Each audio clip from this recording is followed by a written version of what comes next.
Welcome back to the third episode of the Stick 'em Up podcast. Today we have a fun episode planned for you guys. A lot of interesting topics.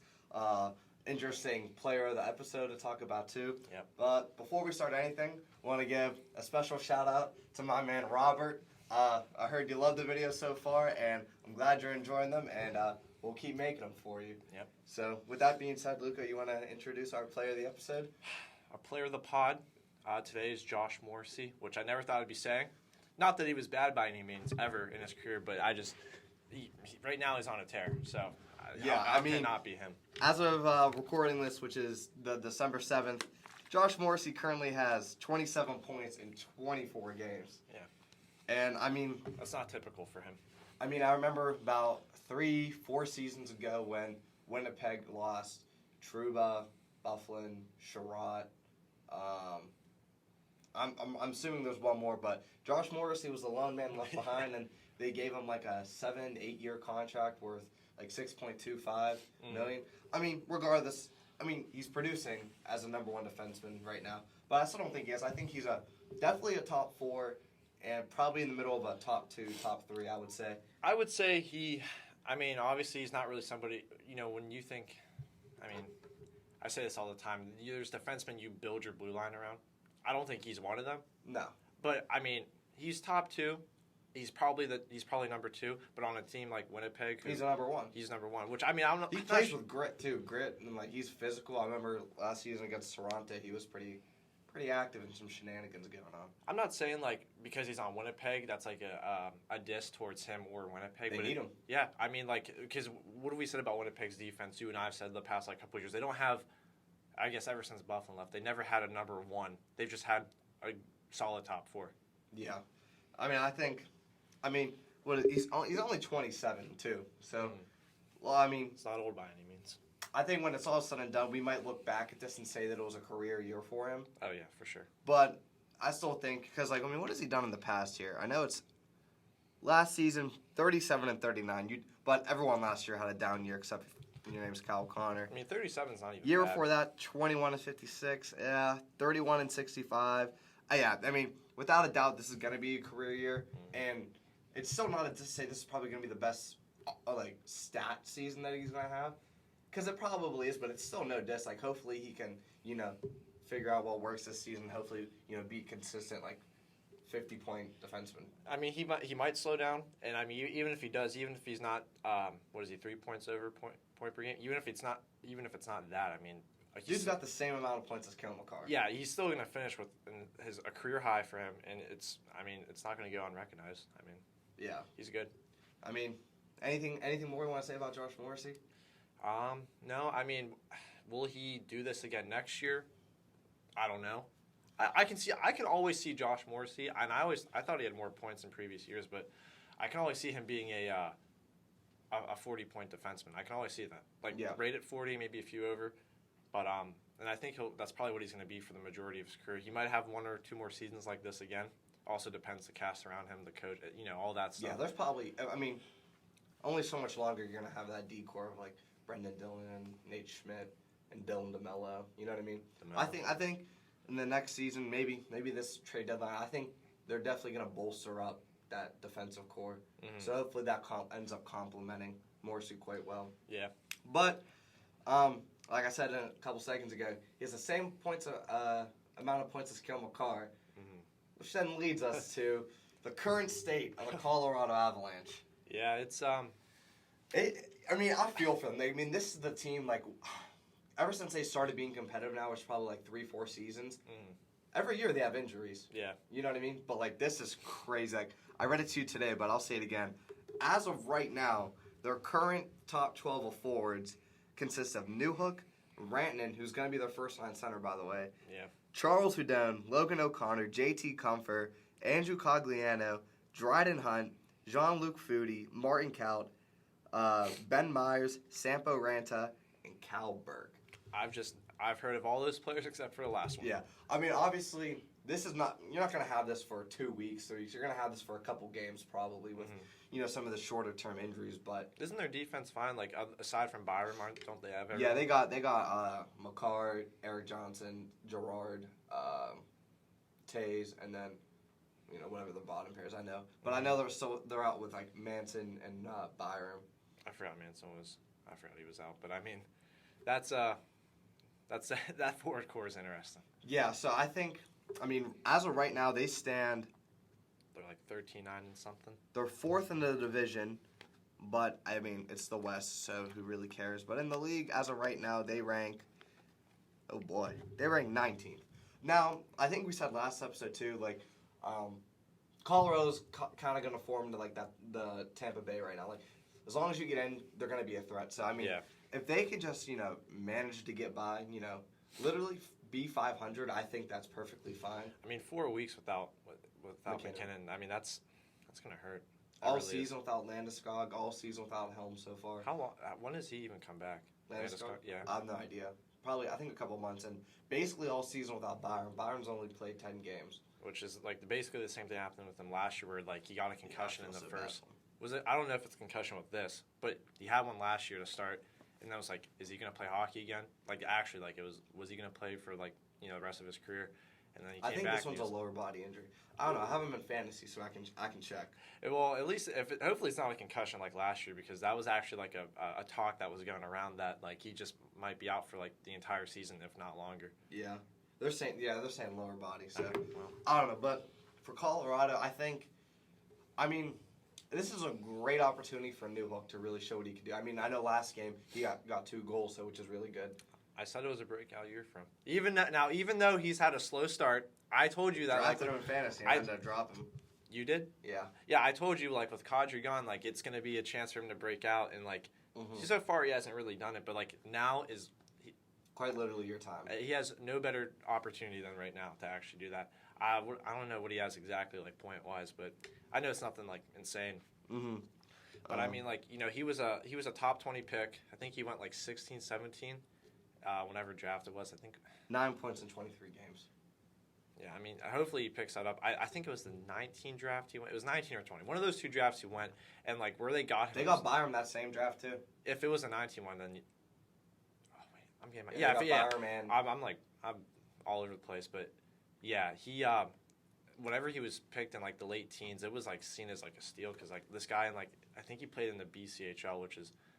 Like not like the most well-known league that they get drafted out of, but like it's still impressive the numbers he put up, and he will. I do still think he'll blossom into a top 6 player. I don't know when that'll be. Like we said, now he literally has. Show us something like those 2 goals, amazing. You know what I mean? And I remember a couple weeks ago, Jared Bednar had like a 1v1 conversation with Newhook. Like, not saying how much. Remember that? Yeah, you know what I'm talking about. Not saying how much of a disappointment is, but some things I want to start seeing from him, and maybe some things that he can start doing better. So, but yeah, for Colorado, man, you've been through something like this before with the injuries, But I don't know if anything like this though. Yeah, I think it's also a cool thing how Mika Rantanen can slot in at center, and like no one's like, like when Mitch Marner was thinking about playing defense earlier in the season, like everyone knows that Rantanen can like be competent on faceoffs. Yeah, because whenever they have that first line of Landeskog, Rantanen, and McKinnon, like whenever they do decide to do that lineup, they all like you'll always see like one of them just taking a face all off. 3 of them can. Yeah, Landeskog is basically also a center. Yeah, which I didn't know until like maybe last year, but that might have been when it also started, when all 3 of them were taking it. But yeah, it's cool to see that he's literally the guy. He's the guy right now. Yeah, he's amazing. But yeah, and then as far as Georgiev or Francis, as long as they can do something. I don't think the expectations on them is great. You know what I mean? Because it's like, I don't know. Obviously, you're gonna lack major goal support. You know what I mean? I was gonna say, as long as they're competent, then they should be fine. But I think they have to be more than that. With because it's the goal support. You know what I mean? It's like if you lose a game 3-2, you can't blame the goalie because you only got 2 goals. You know what I mean? Exactly. It's one of those things. So yeah, you think? Wait, this is so crazy. So they're without all those forwards. How crazy would it be to just put Makar like at forward? That would be crazy. Like, definitely not center, but like, dude, he can do it. That boy in the wing. That actually is awesome to think about. I don't think that's not gonna happen, but like, because at the same time, they still have enough of their defense. Yeah, like Gerard Taze, top pair. That's cool. I'd kill to have that. You know what I mean? Like, you could have Gerard Taze as your top pair, and no one would like care. Yeah. If anything, that'd be so much more beneficial for Gerard too. More ice time, yeah. Yeah. So, Yeah, that's. I mean, and then on the power play, McCarr can still run the point. Mm-hmm. You know what I mean? I wonder if that's actually ever came into like existence, that conversation. If there's any time for it to come in, it's literally right now. So yeah, Avalanche. We'll keep a close eye on you, but I think I don't know. I know Rodriguez. Like, there's like I saw a thing today. There's just no timetable on when anyone's coming back for them. Well, any of like the shorter term ones, you know what I mean? Yeah, like Landeskog, like I mean we're in December now. Well, he was injured like right before the start of the regular season or pre. Yeah, he got that surgery. Yeah, and I think it was 12 weeks he was out. I mean, he's got to be back. He's got to be coming back by the new year. Yeah. Or at least start skating. I don't know his exact. Yeah. What he's on right now. Well, like I said, those injuries for the Avalanche, we're not too sure on when they'll come back. But in recent news, Jacob Voracek, pretty sure he's not gonna come back, and that's what we're gonna segue into right now. Like I know we were talking that we didn't even know he had those many concussions. I didn't know that either. To the point where he said 7 or 8, and then more that he probably wasn't even aware of. Which is crazy. What, he's like 33? Yeah, 33. So he's been in the league long enough to maybe have that many. So, but I didn't know he actually had He did them. wear that tinted visor like a while ago. I remember he wore it. And I mean, back then when you wore it, it was because you had a reason to. Mm-hmm. Not now when everyone's just wearing them to wear them. It's just the norm. Yeah. So I don't know. Jacob, that actually is really sad because like, dude, he's always been like. There's never been a time where like, you can say that Voracek's regressing. Because he's just always been that steady 60-point player for you. He literally, I mean, last year he put up numbers as that like looked like a defenseman numbers where he had four goals and like 50-something assists. If I didn't know hockey, or I would just assumed he was a defenseman putting up those numbers. Yeah, I mean, so this year 6-11, 1 goal. Yeah. Last year 62-79, 6 goals. Yep. Year before that on the Flyers 43-53, 9 goals. Before that, 56-69. Like, this dude just loves to pass the puck. What year? There was, I think it was the 15-16 year or the 14-15 where he was like the first half of the year. Oh my God. Him and Giroux, but it was mainly him where he was just like he was like 10 points over point per game. I mean, he cooled off. 14-15, 81-82. Is there another one? What was the next one? The next one, 55-73. That was 14. But he was unheard of. The things he was doing at the start of this guy, he's probably like one of the most, and no one, he just has like an underrated career, I feel like. He is underrated. I do think he is. Like, and he's actually such a nice guy, too. I mean, obviously he's known for his playmaking, but like, he can shoot the puck. If he wants to, he just don't want to. He just don't want to. Just when he feels like it. I mean, he is making, I feel like people maybe think he's not as good because, I mean, the cap hit. 8 point something. 8.25 for next year as well, so this year and next year, which is definitely not the end of the world. But, yeah, I mean... With the state that Blue Jackets are in, I mean, it's not like... Yeah, I mean, you're not getting rid of that contract now. Like, you know what I mean? Well, probably not going to get rid of it ever because of, concussions and everything. Yeah, that's crazy. I saw a thing saying, like, I'm going to try and come back, but it's going to take some time. And I was like, dude, I think you've proven enough to the sport where you don't have to. I saw that interview or I saw that video, and, like, it honestly, like, he sounded, like, so sad in it, too. And it's, like, I think he knows that he's pretty much done. And I feel like he might have just had to say that just so, like, Like, optimist. I mean, yeah, I get it. He said, like, definitely to be optimistic, but... Yeah. But he didn't win it. He hasn't won anything. I'm not even that's not even, like, it's sad that, like, he's going down, like, without anything. And this guy, like, if you put him on a playoff contender, like, he's one of those players in the playoffs where he'll actually, like, go off. Mm-hmm. You know what I mean? Yeah, well... It's like in GMO when you have a random third liner be point per game in the playoffs. It's him. Yeah, like, that would be him. Well, I mean, not even to be, like so down, but it literally just cannot happen. That can't happen. No. No one's going to take that contract. Unless he takes, like, a year or two off. Because it'll only be 35. Sign, like, a league minimum contract with a contender and go from there. But I think right now you just got to worry about getting okay and being okay. Yeah, I mean... unless that actually happens, I really don't see it. I mean, the way you said it, like, yeah, he's never won anything. Which is sad to say, but, like... Well, yeah, I mean, it's true, yeah. He really hasn't, but I don't know. All the best to him. And Columbus, that's just another thing that's going wrong. What's the record, like 8-15? I'll tell you in 1 second. 8 and something. I can tell you that They're much. third last in the league, 8-14-2. I was close. Yeah. Well, they're about to be 8. They're getting. And then other notable injuries: Jake Bean, Justin Danforth, Nick Blankenberg, Zach Werenski, Adam Boquist. Lost. Who's not playing this year? Texier. He's not even playing this year. I'm assuming there's other injuries that technically aren't even on IR. Elite game changer Justin Danforth. Yeah, apparently he's good. But yeah, for Voracek, and especially that one, because like last year, him and Line like did play well together when Line was healthy, and so was he. Yeah, like January and February they went off. Like those, like I don't know. I feel like that power play could have been so great with Werenski, Voracek, Gaudreau, Line, and like you have Jenner. You have the shooter in Line, and then you have all those playmakers. They just need but centers. Those same playmakers can shoot the puck. I mean, Gaudreau's got an amazing shot. Witnessed that last night in the Pens game. Yeah, I mean he can shoot, and I feel like people underrate that. But yeah, so it's just really just sad, and I think definitely it's sad that we have to talk about this before the injury because, like I said, he just goes so underlooked, and definitely being on Columbus doesn't help your case at all. Yeah. But like it's just sad that we're having this much praise for Voracek because if the news never broke, we're probably never having this conversation. Yeah, I mean, with that record, I mean, imagine them with Bedard.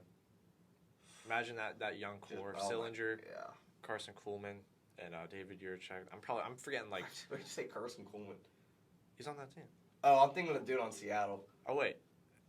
Oh, him. Yeah. I know exactly what you're talking about. I was like, oh, but yeah.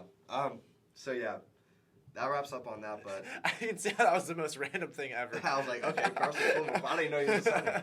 But I didn't know he was good either. Yeah. Hopefully, sometime in the future, we can be talking about Voracek in a much more. I think his name's Corson, not Carson, or Carson. I don't know. Doesn't matter. You know what I mean? Yeah. Young core. Well, I didn't, but put in Bedard even better. But yeah. At this point, you gotta tank for him. Like what I said, like you just gotta, like Anaheim, Chicago, Columbus, Arizona, San Jose, Ottawa, Philly, tank. Yeah. Why not? But Brad Larson will do a good job. Speaking of tanking for first overall draft picks, the Montreal Canadiens had it last year. Yeah. And they didn't take Shane Wright. No. Arizona didn't take Shane Wright. New Jersey also didn't take Shane Wright. So he falls in the hands of the Kraken. Mm-hmm. Oh, how sweet revenge is. How sweet revenge is. It's so nice. Shane Wright scoring his first career NHL goal after being called up from the AHL. His first game back, scores against the Canadiens. It's almost like... Dude, you knew that was happening. It's almost like if you played him, he would have produced. Yeah, and then as of literally an hour ago, they sent him to the World Juniors. I mean, good for him. I mean, perfect. Fine. I mean, literally get his confidence going. Win tournament MVP. Come back. I'd be so surprised if he doesn't light that up. He's going to. Dude, Team Canada's... I mean, their roster, regardless, either way... I mean, it's always good. Yeah. When are we saying Team Canada's roster is not good? That's fair. Yeah. But, yeah, Shane Wright... 4 goals in 5 games in the AHL during his 2-week stint.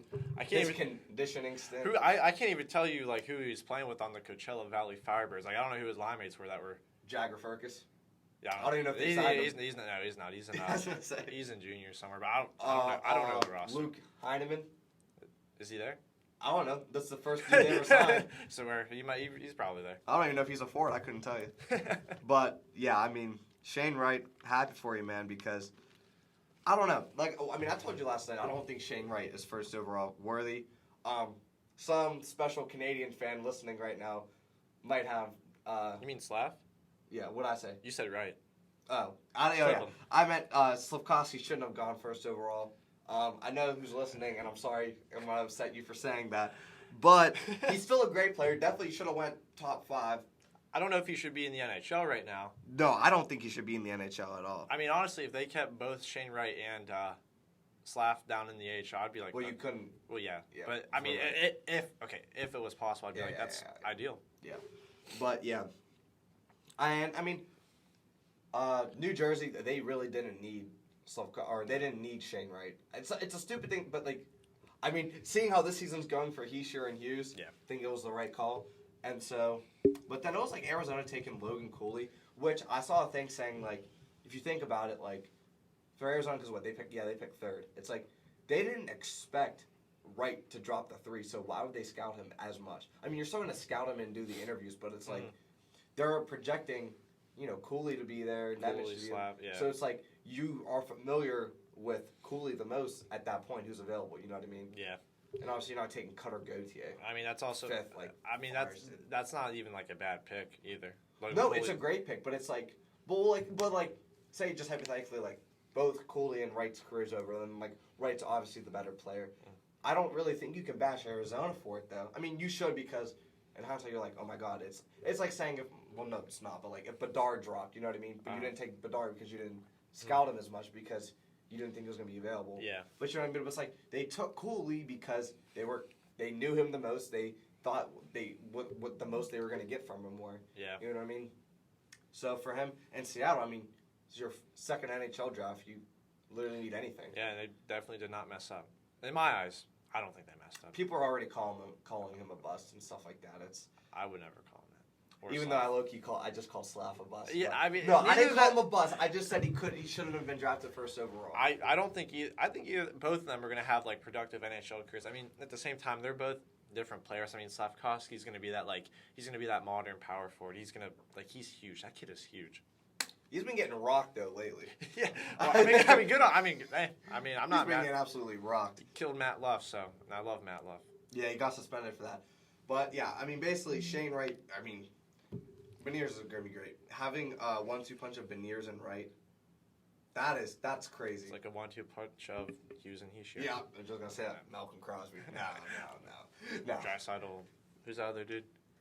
Don't matter. I don't think so. I think he's about to get traded. It doesn't matter. Yeah, but anyway, I mean, for Seattle now, I think your next step is drafting a winger or drafting a defenseman. I think a defenseman. Yeah. Well, hopefully, because I mean, the roster you have now is fine. You know what I mean? But you want that young talent. Yeah, I don't know any defensemen in the sub. Well, I don't even know if it matters. Is Kiva Harju in it? I think he's the following. Oh, yeah, the following. But I don't even think it matters because I mean it's not. They might not even. I just forgot that they're 10 games above. Yeah, they're like 10 games. I just forgot that they might mess around and win the Stanley Cup. Yeah, because nobody would have walked into the season and said that. They're like 10 games, 8 games above 500 or something. Yeah, but here's what I was gonna say though. So actually I want to see. I don't know how many games has Wright played now. Is it 7 or 8? Couldn't tell you. It is 8 games. So he has one more before he burns a year, or no, 2 more technically because he plays the 10th and he burns the year off. Mm-hmm. But I think this is what's going to happen. I mean, it's also not rocket science to predict. They send him over, World Juniors. That lasts 3 weeks to a month. Yeah. Yeah. So he'll be able to practice. Yeah, it's 3 weeks, and then they start playing second. So basically, second to last week of December, and then the real stuff. So happens. he's basically going to be gone for over a month. Yeah. You know what I mean? So then he's going to come back, all that experience. He's going to be in the NHL because why would you just? Because the conversation still stands. He still can't go down to the AHL. Yeah. You know what I mean? So it's and then you're definitely not. If he tears it up in the World Juniors, you're not sending him to juniors. You know what I mean? So this kid is going to play the rest of the season in the NHL. Well, hopefully, what he did in the AHL in his conditioning stint. I mean, that helped. His first NHL goal. Hopefully, that was a wake up call for Dave Haxel. I'm not really. I mean, I'm not even I wonder how much of ice time he got last night. I'm not even sure what exactly it was that prompted that Haxel to not give him ice time to just scratch. Do you think that was Haxel, or do you think that was Francis? Francis wanted him to play. Really? I saw things saying that they wanted. That's why they kept him up. So I'm not sure what it was, but I don't know if it was because Haxel was so scared to play him because the Kraken have way exceeded expectations. Yeah. I'm not sure what it is, but I don't know. I don't know what goes on in that man's mind, but I guess it's working because they're good this year or something. So how much ice time do you think Shane Wright got last night? In total, all right. I'd probably say 11 minutes. Really? Yeah. 11 minutes 12 seconds. Really? Yeah. Oh my God, that was impressive. So I am proud of myself for that. Yeah. Yeah, really. So Shane Wright, happy for you, man. Yeah. Really are. Hopefully, I hope you just. Because wait, where was that game at? Was that in Montreal last night? I think so. Not really sure. That'd be cool if it was. I mean, I should know because I'm. Oh no, that's Seattle. Yeah, because you know if it was at Montreal, he would have taunted. He would have done one of those. He would have. Yeah. Oh yeah, one of those. I'm just so hard. Who did that a couple weeks ago? I forget. I forget too. I sent you a video. My dementia's kicking out. Yeah, I don't really know. I know, but yeah, that was crazy. So hopefully he can go to Montreal and just hat trick. Imagine like a hat trick, or like Slavkovsky and Wright each get like a hat trick each in Montreal. Not Slavkovsky. I don't want to get a hat trick. But yeah, but like how cool would that be though? That would be cool. Yeah.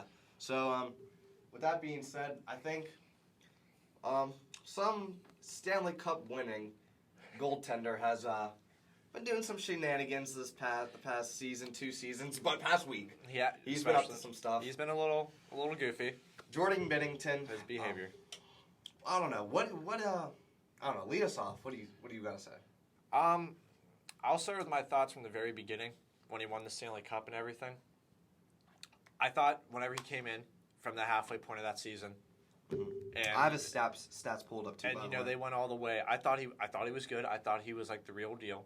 And then following season, I still thought he was good. I never really saw Jordan Binnington as an elite goalie. I never saw him in the tier of the Vasilevskys, the Shesterkins now, even though he wasn't a thing back then.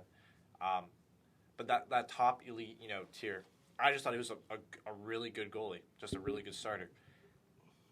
And then I'm like starting to like read. I've read Blues fans' comments. I'm starting to like read things about him. It's like he seems it's all mental for him, and I mean that obviously like plays into why he's so violent or tries to be. I don't even know what he tries to be, but I think he's lost his mojo. Like what made him a good goalie. I don't know what exactly did because I didn't watch Blues games. Did you see the highlights from last night's game with him? Was that when they played Carolina? And that's when they played the Islanders. Wait. He wasn't in net for that game. Oh, no. It was... It was the Canes, wasn't it? Yeah. And Stahl just tossed him like a little rag doll. Yeah, this thing is so slow right now. That was I mean, he No, not that game. Because he played a game... The Rangers game. The Rangers game 2 nights ago. Did you see any of the highlights of the goals from that? No. Damn. So... He played more games than I thought. So... I'll break this game down because I can't really play the clip, but so game started off 1-0 Rangers. Then at the end of the first it was 2-1 Rangers, right? Okay. End of the second, 4-3 St. Louis. Nice. Cool. Okay. With 4.5 minutes in, Keandre Miller ties it up. Now this goal is a bad goal. It was like a fluttering shot from the point. It goes in, right? And he just like hangs his head up. Already, like, as a goalie, you can't do that. Like, show your frustration or, like... Like, it went in and he was... Yeah, he just went like that or something like that. Then, 4 minutes later, Alexei Lafreniere makes it 5-4, and that goal, he just went, he pouted or something like that. And then, Chris Kreider scores shorthanded on a breakaway. Amazing. And he just didn't do anything. Did he shoot the puck? Yeah, he went backhand. Oh, that's cool. Yeah. But, yeah, I just think, literally what you said, it is so mental with this kid. Wait, what did he do? On the Kreider one after he didn't even do anything. He just like stood like laid there. It was like, wow, this is actually happening. Yeah, I don't know. I just think with him, it's just, dude, you're like, actually, I have you pulled up right now. Actually, you're 172 pounds. Yeah, like, you're just stop trying to fight everyone you see. Like, your Stanley Cup recency bias has worn off. You know what I mean? Even though I will admit, I think I dragged on his that bias. I think he played great in the playoffs last year, and then Nazem Kadri hurt him. Yeah. And then remember last year, like Kadri was giving the interview post game, and like Binnington like threw a water bottle at him. Oh yeah, I do remember that. Yeah, like dude, come on. Like I don't remember Kadri. I think it was just like he was just like dude just threw a water bottle at me. I was like, what's going on? I think it was like that. But yeah, like, and then like last year he like swung his stick at someone too. Oh, I do. I don't remember. I don't know against who, but he did that. It's like, dude. Wait, was it two hand or is it just like he took the? Like, I think he just did that. I think. Sounds about right. I mean, either way, it sounded about. And then he right. got rocked by Jordan Stahl the other night, and obviously the Penguin game. That was just embarrassing. Like skating over. I don't even know what he was saying. And then someone's got to figure it out. Somebody has to know what he said. Like there has to be like an article. Yeah. And then him, I don't know if he has it anymore, but he always rocked that mullet. He's just that dude to look like he rocks a mullet. Like I think he has it in this one. You can't really see it. But I think get rid of your mullet. I don't like that you have a mullet. But it's like, dude, like you are actually like hurting your team so bad. Like if you're a bad goalie, okay, that's one thing that can get worked around. But it's one being a bad goalie and acting the way that you're acting is another thing. Because I mean we agree that goaltending is voodoo. You can be good one year, bad the next. You know what I mean? Whatever. But like, and if you want to be bad, I mean, people are going to criticize you for it because you're bad. But it's like it's how you handle that and how you respond to that. And so far, he is not responding well. Like this season, you ready for this? .889 save percentage. That's amazing. Last season, .901. Still bad. 2 seasons ago, .910. Okay. 3 seasons ago, .912. Yeah. 4 seasons ago, that's the Stanley Cup, .927. He is literally getting worse. He is literally getting worse. And I just don't know, because like, let me actually pull up this contract too, because I know it's like $5 million. I wonder if Blues management is upset they traded that other goalie. I forget his name. It doesn't matter. We'll get to it later. I don't know. He's not even that good, so it doesn't matter. Dude, holy crap! What? He makes $6 million for 4 more seasons after this one. Is he 29? Yeah, he's 29. Oh my God, this is bad. You can't buy that out yet either. No, and no one's even Coyotes aren't taking that. No, they got Karel Melka, who's literally a top 5 goaltender. Yeah, he's better than Binnington, and he's been here for about like 2 years. Yeah, a year and a half, really. Yeah, I mean, I really don't know. He just, I feel like he probably doesn't understand this because he's just, it's all spur of the moment when he wants to fight everybody, make people flinch and whatnot. I feel like he needs to understand that, like, if you stop doing that stuff, it will probably translate to your game just being a little bit better. Yeah, or just like, I don't know. And then it's like, you have Thomas Greiss as your backup, which, I mean, he's not good, but it's like, it's Thomas. It's not one of those goalies where it's like, I'll just use this for example. Like, earlier in the season, Tristan Jarry was struggling. So the Penguins, like, gave DeSmith a bunch of starts or whatever. DeSmith can handle that. Greiss is at the point where, like, he is, like, solely, like, a backup. Like, play him on a back-to-back, or if you need to pull the goalie, like, a goalie switch and do that. But he's not a goalie you can run with. I'm not sure if I would pull. Maybe. No, I know what you mean, though. Yeah, he's, like, what, 35? He's old. He's been here for a while. It's not even just his age. I mean, it's just his, like... It's who he is. Yeah, I mean, yeah. Which, again, it's not a diss because it's Thomas Greiss. It wasn't anything crazy. I mean, he was a backup for the majority of his career, except for maybe did him and Varlamov they did that one season. They did. Wait, no, I think they won the Jennings. No, it was Leonard. Oh yeah, that's right. Yeah, Greiss on Leonard. Yeah, so that feels like a blast from the past. I know. It was like 4 seasons ago. I know. Poor guy. When they were tearing it up. The Panda. Yeah. I still don't know why they call him that. Yeah, I don't know either. We'll probably never figure it out. But it's like, yeah, he's. I mean, regardless of age, I mean, he's basically been the backup his entire life. I mean, I remember in Detroit, like, he was streaky, and then like in the shortened season, 56 games, he sucked. He was atrocious for the first half, and when Bernier went down, because you remember Bernier was like, kept us in games when he shouldn't have, and Greiss stepped in. He actually like held his own, and I was actually kind of surprised. I was like, if we bring him back, I wouldn't even be mad. We didn't, and I'm still not mad. So. Yeah, I mean, I don't know what, like, if you're just Blues management, I don't know what you do. I really don't. And even St. Louis as a whole, because I'm not going to sit here and say that Binnington's the reason why this team is... I don't know what it is. I really don't. They have so much talent. It doesn't make sense. There's no reason why this Blues team is literally a bottom 6 team right now, why they are... Just give me 1 second. Why they are literally 12 and 14. They got the worst penalty kill in the league. They're like 60%. I don't get it. Like, the team that you have is at... Well, first off, I know where you can start. Playing Josh Leave on your second line for how long? There's got to be something behind that. He just got his first goal. He's got 1 goal and like 6 assists. And they've been playing for the top. Like, it's been like we're going on a week and a half to 2 weeks now. Yeah. He's been in that top 6. And him getting that goal is going to keep him up there too. So maybe you know what it was? They lost Jim Montgomery. That's what it was. Yeah, I don't. I don't know, but that's my best. Maybe Montgomery and Binnington went out and boozing all night. And he misses him. Yeah. He takes his anger out. So he takes, since he's sober now, that's fine. But yeah, you're like the Blues. I just don't get it. I mean, we've done 2 episodes, and I think we've talked about the Blues defense more than anything else. It feels like them in the Kraken. I feel like. Yeah, but it's like that top 9. There is no reason why you shouldn't be good. Like Tarasenko. Well, like you said, started getting Josh Levo off the second line makes no sense. I'm trying not to. I mean, yeah. And Jordan Kyrou, he has been picking up. I will admit that. He has been better. O'Reilly has been better. I only know that I think the Stars are still they're producing. I mean, Thomas, if they're not point per game. But it's like your depth isn't even depth. Your depth's good players. Well, that your fourth, because like what? I mean, we've done it before. Like it's like your top 9 should consist of like Barbashev, O'Reilly, Thomas, Kyrou, Shen, Tarasenko, Saad, and Buchnevich. They lost someone else. Yeah, that was usually the top 9, but then it's like they're in Jake Neighbors. He's good. Noel Acciari is realistically like your fourth line player. But he is a decent. I think he has like 6 goals or something. He's a good fourth liner. Yeah, and then you have that Torpchenko dude who's big and good. He's huge. Really, I mean, you have 8 solid players that. I mean, honestly, I will admit that I was actually thinking about this today, like by myself. I don't know why. Loki, Saad isn't really not that good. I never really watched. I don't really know what makes him good. I really don't. I feel like that's a discussion for another. Yeah. I don't know. Maybe I don't know. Maybe the message in the room's gone stale. Now then again, it's also only been like. Oh my God, Saad has 7 points in 19 games. I don't know how many years he has left on that contract. 2 more. 2 more after this one. Well, I don't know. Like I said, I don't know the messages went stale, but it's like Berube's only been there for 4 years, 3 years. 4, I think, because he came in the cup, right? Cup year. Yeah. 18. 18, 19, right? Yeah. Because 20. Yeah. We should know this. Yeah, I always get the Caps and the Blues, like the 18-19 ones are mixed up. I don't know why, but yeah. That's fair. But like maybe that messages went stale. I mean, I remember. Berube was the coach for the. What?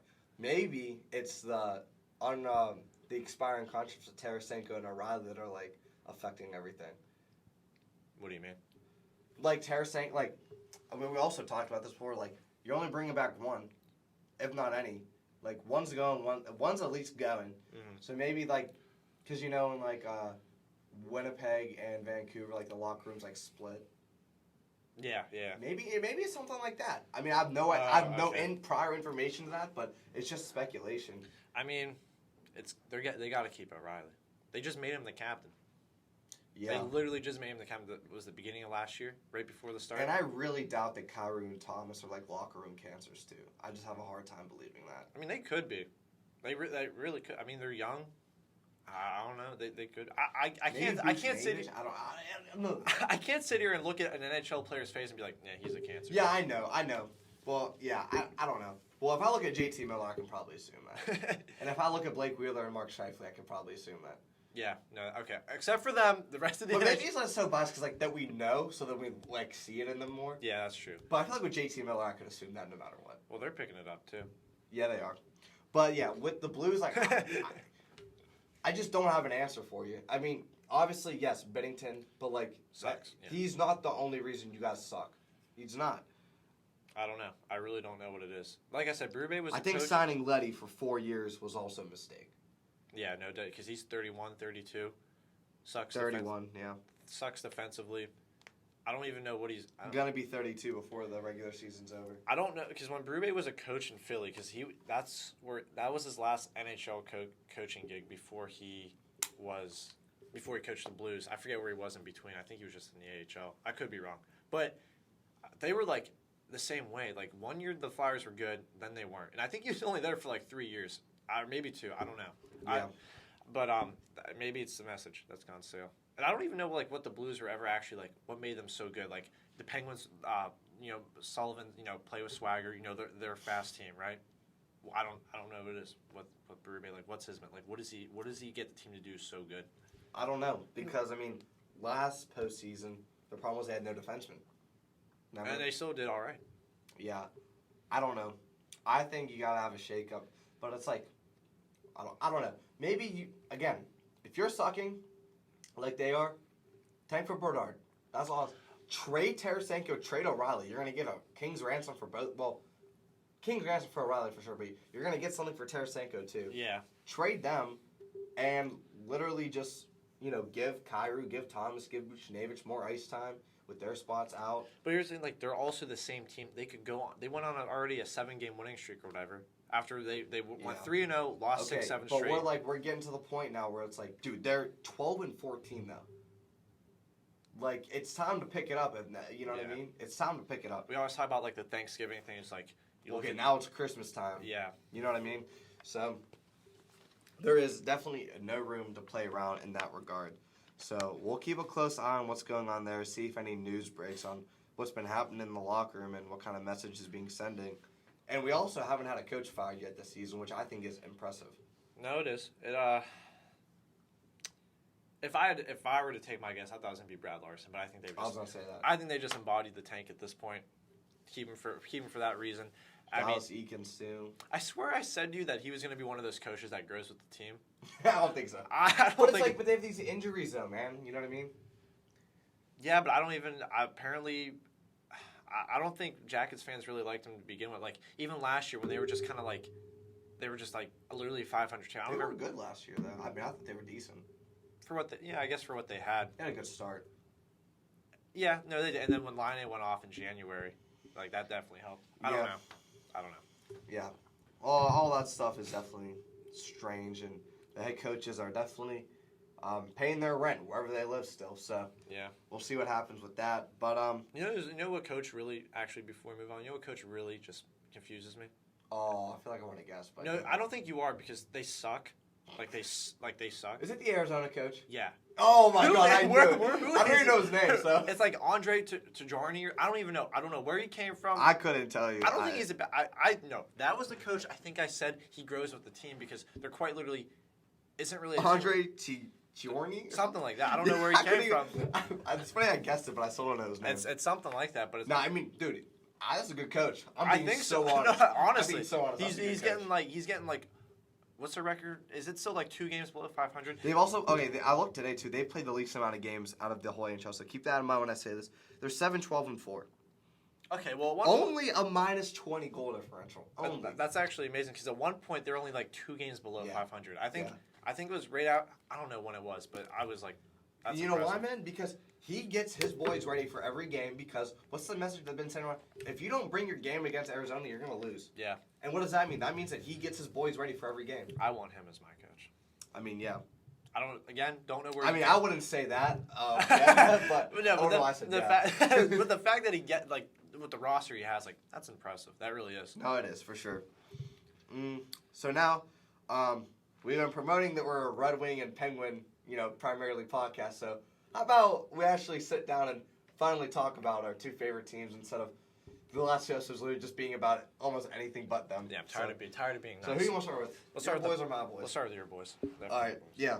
I told you today, so ever since the 7-game losing streak, if you take out our 2 regulation losses against the Leafs because they've been rolling, we are literally 9-0-2. You know who doesn't like him?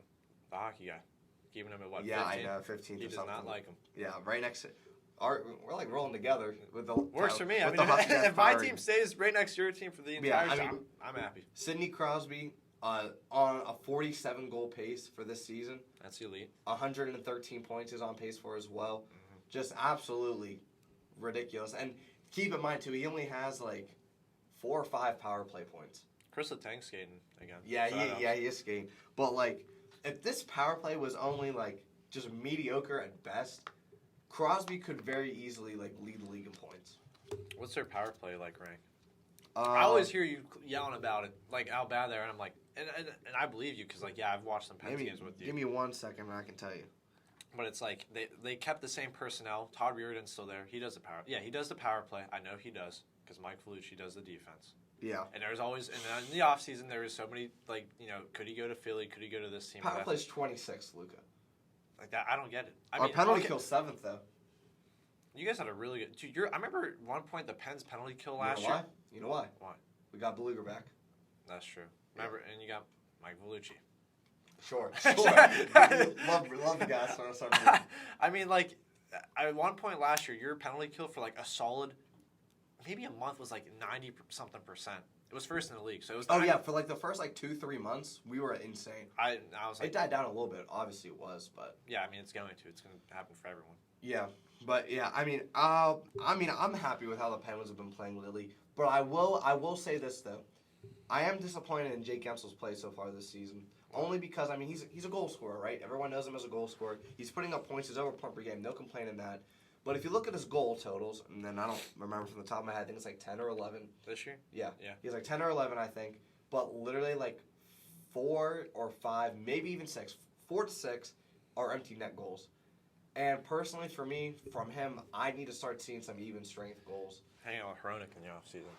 That'll do it to you. Yeah, I know. It's really going to do it to you. Yeah, I know. So, I mean, I'm not worried about it at all because I know he'll pick it back up. But the fact that Jake Guentzel's not scoring at that clip that he like normally does, and the fact that Crosby's the one that's on pace for 47 goals, and not Guentzel, I mean, he can do that though. Because if you told me at the start of this season that hey, one of your players in X amount of games, 28 games in, is on pace for 47 goals, who do you think it is? I'll probably say Jake Gensel. But you can also say Crosby. Yeah, I know, but I'm just saying, like, I expect Jake Gensel to be doing more of the goal scoring. Yeah. You know, and Crosby to be more or less.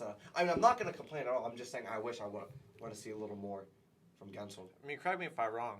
I mean, not that I don't really know if there's anything to do with it. Actually, no, it doesn't. But it's kind of crazy because we always talk about like Jake Gensel scored 40 goals, like 2-3 times.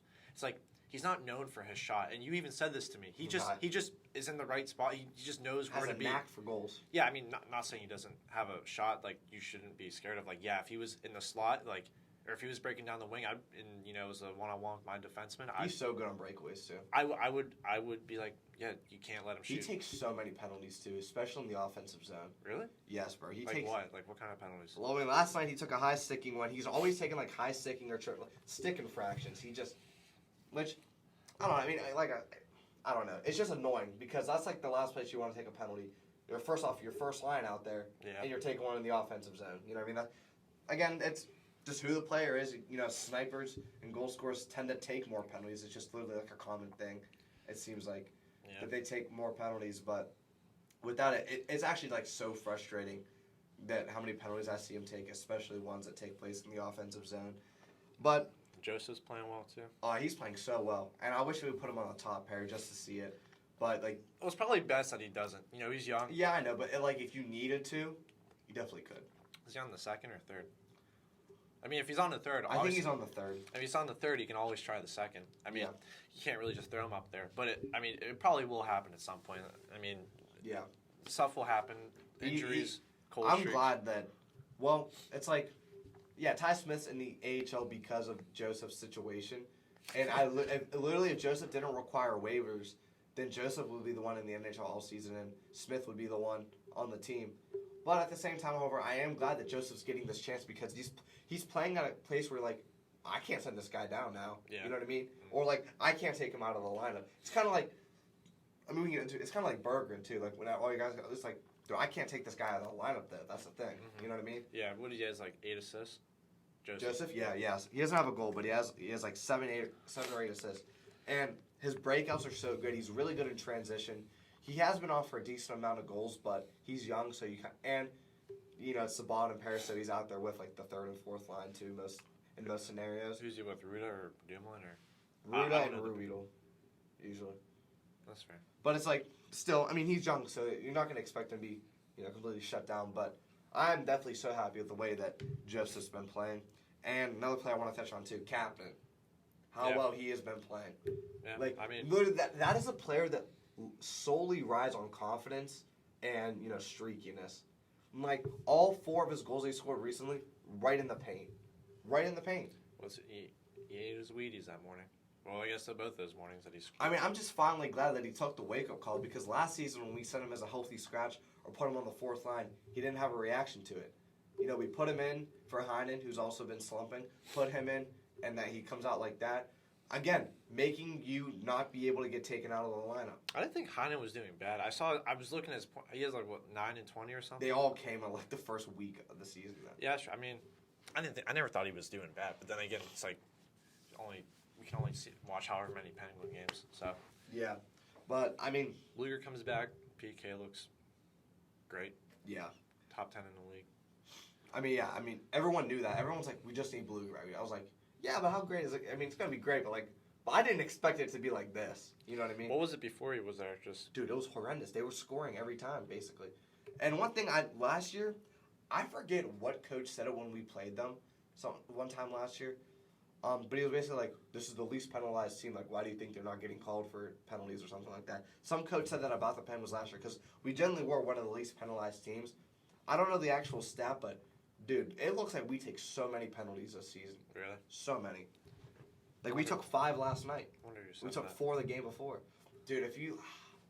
I wonder who said that. that. It was John Cooper. It was John Cooper who said that. I mean, that's nice of him, I guess. I don't know.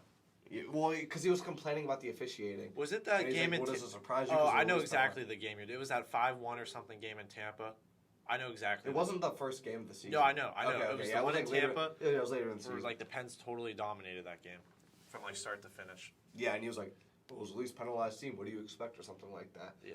But then it's like, yes, the officiating is, like, I mean, last night it wasn't like that. I think we had 1 power play to the Columbus 5. But like usually, especially in the playoffs, but I'm not even counting the regular season. Usually the power plays for each team is usually like even, or they try to make it even. They can try. But then it's like, well, maybe the team plays really good hockey. I know the refs are going to get you somehow, but it's like, I don't know. Usually, if you're least penalized, you're probably doing something right. And it's not just solely based on how much the refs like you. No, it's definitely not. And then personally, when the playoffs come, again, the playoff hockey that I can't watch because we suck. Maybe not though. I don't know. We'll get into that, but when the playoffs come, the penalties, a whole different story. Literally officiating is so different. So, which is probably never change either. But yeah, all in all, we got a home and home against the Sabres Friday and Saturday. Which, like you said, can either go really good, or really bad. We almost beat them the first time earlier this season. We lost 6-3, but we blew a 3-1 lead in the third period. I think there was 2 empty net goals, so realistically it was like 5 or 4-3. You might get Tage Thompson. Tage Thompson is doing Tage Thompson things right now against. We have Bluger this time, so hopefully he helps. Just stands on him. Yeah. So like I said, I think they should be wins. I'm checking to see if he has a hat trick right now. Actually. Are they playing right now? Yeah. He had like 2 goals last time I checked. And are you serious? He got a hat trick. I think he has 4 actually. 4 goals? 1, 2, 3. No way. He has 4 goals. In this game? Yeah. 1, 2. Who are they 3. playing? Oh my God. Cousins, he has 5 points then. That's actually insane. I want to Tage Oh Thompson. my God. I actually want to Tage Thompson. Dude, he has 5 points. He has... Dude, I'm playing Tage Thompson too. I'm sorry about that. And I'm so sorry. He has 2 power play goals. Oh my... Hold on. Are you checking your fan? Yeah. Emergency, yeah. As of Tage Thompson has 15.7 points tonight. What's your matchup like? 57-50. I'm losing by 7. Dang. He also had wow. Who has him? Bobby. I'm gonna try and trade with him. Yeah. Honestly. I gotta figure out how to get him. Was he was our player of the pod last episode. Yeah. Well, hey Tage, glad you watched the episode. I'm glad we got you on the right track, but because you're probably chose the wrong week to do it. Man. He could literally just be it again. Just had 4 goals. He had 5 points in one game. Yeah, so Josh Morrissey, Yes. You're not the player of the podcast. Well, it turns out we're switching it right now. Yeah, it's Tage Thompson again. Like, you have Cale McCarr numbers, but you're also not scoring 4 goals in a game. And I have 5 points already. What period are they in? I think it's the probably second, almost over. I think it's the second. Like, the second's just about to end. I could. Columbus just scored. I think that's Nyquist. Really? Yeah, there's 8 minutes left in the second, so he honestly could get way more still. I know. Dude, we were talking about Voracek and the Jackets. Like, poor team, man. Elane scored though. Good for him. I'm not sure that's going to save any Blue Jackets fans like pride of being a fan. Wow, that is. I think we all know what it's like to get Tage Thompson at some point. Yeah, I just found out about it. Yeah, so we were recording this at like 9 p.m. On the night, so that's why we were caught so off guard.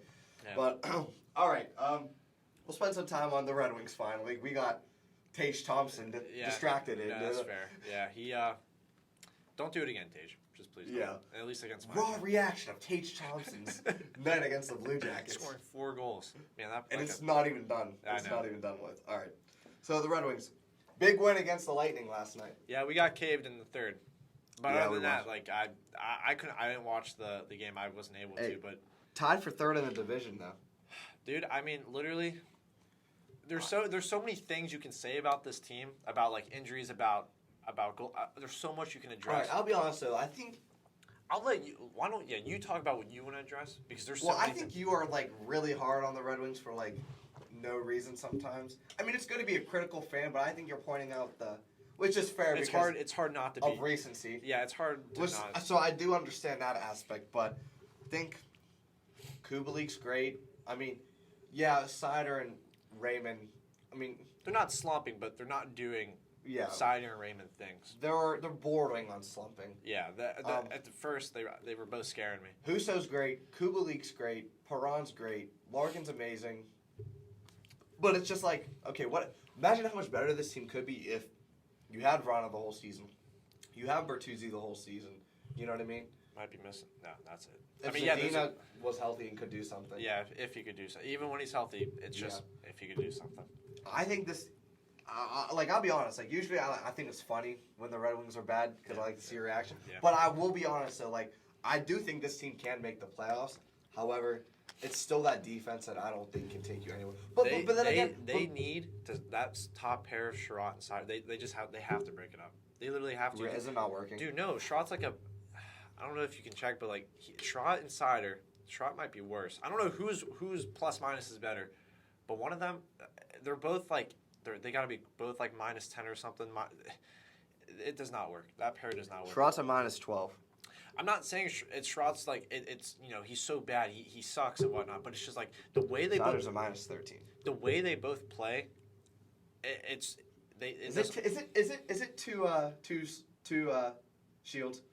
Yeah, no, it's two swords because they're both so they're both so like aggressive and that, they want to make stuff happen. Obviously, that's Sider's job is to make things. He is the number one defenseman. That's his role.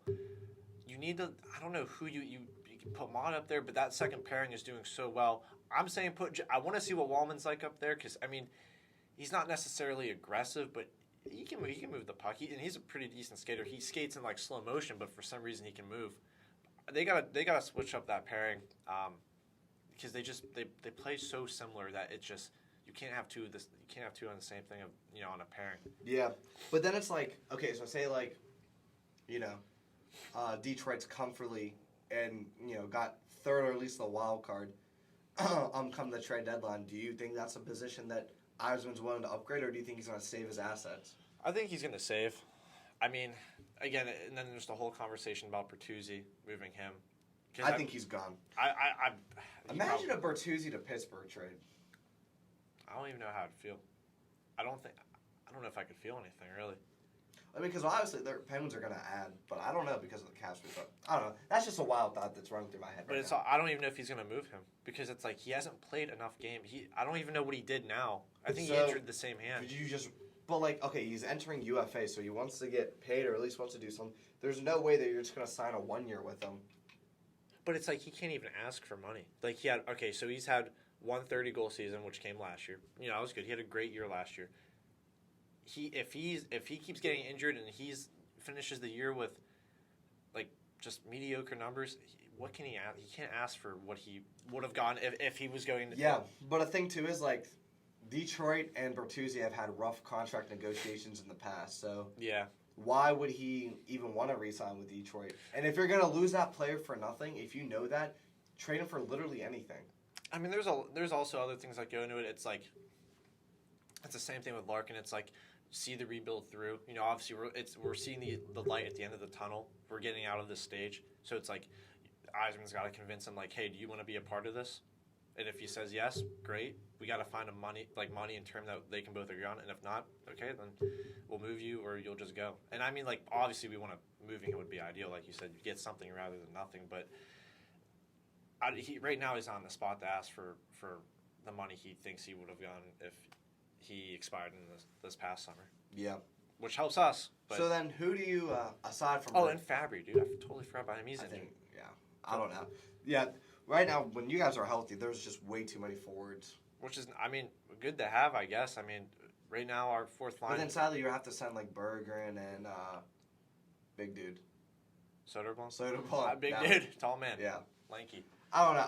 I think it's very interesting because if you, like, look at the contracts and look at the ages, Yzerman is setting up this team in a very peculiar way. Not peculiar, but particular. A very particular way. Mm. And I think... I mean, it is common sense, but that Larkin extension has to be your first priority. It is. You got to get that done sooner rather than later. He's probably, dude.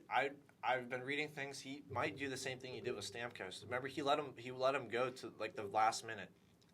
He was like, this is the offer you're getting. This is the team we have. This was also when they were starting to become good. This was the 15-16 off season. So right, and then the 14-15 Cup final. When they went. It's like Yzerman had all these reasons why, like, to stay. He gave him good money, good term, showed him that the team around him is, like, good, and obviously, they're insane. Mm-hmm. So it's like he's going to – if he lets him go to the last hour, it's like, I understand, but, like, I wouldn't be surprised if that happens. He's probably going to say the same thing. It's like, okay, the rebuild's over. We're starting to get out of this tunnel. We're going to start to be competitive. we're going to give you this money this term.